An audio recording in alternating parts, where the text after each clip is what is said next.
Fort William Historical Park is dealing with the aftermath of another major flood on the property. The popular tourist attraction has been forced to close after the Kaministiquia River rose over the banks around the fort this past weekend. The water levels have now receded, but with more rain in the forecast, that could change again. Mitchell Ringos reports. This dramatic drone video was released this week by Thunder Bay resident David McGowan. It's unclear when exactly the footage was recorded, but it shows the Fort William Historical Park submerged in floodwater. It's believed the water levels peaked on Saturday.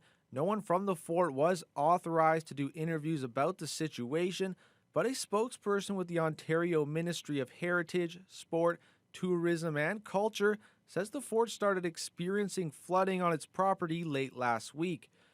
But since then, water levels on the Cam River and across the fort property have receded significantly.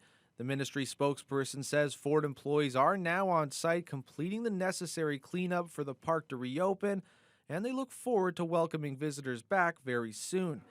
It remains closed to the public at this time, and farm animals have been relocated to higher ground.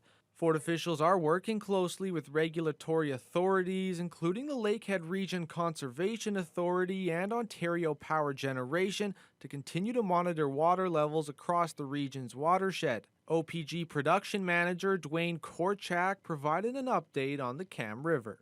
Things have definitely gotten better. They have the ability to monitor elevations at Fort William Historical Park, and so can we now. So we're kind of sharing that information. And yeah, things are definitely looking better. Still a ways to go, and we continue to monitor really closely where we're at.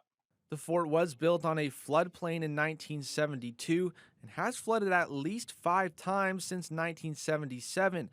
When we spoke to fort officials a month ago about the potential for another flood, they were optimistic that the spring melt was going slowly. However, contingency plans were put in place to move all valuables and historical artifacts off the grounds to prevent any potential water damage, and all the farm animals were ready to move to another location if river levels began rising. Mitchell Ringos, TBT News.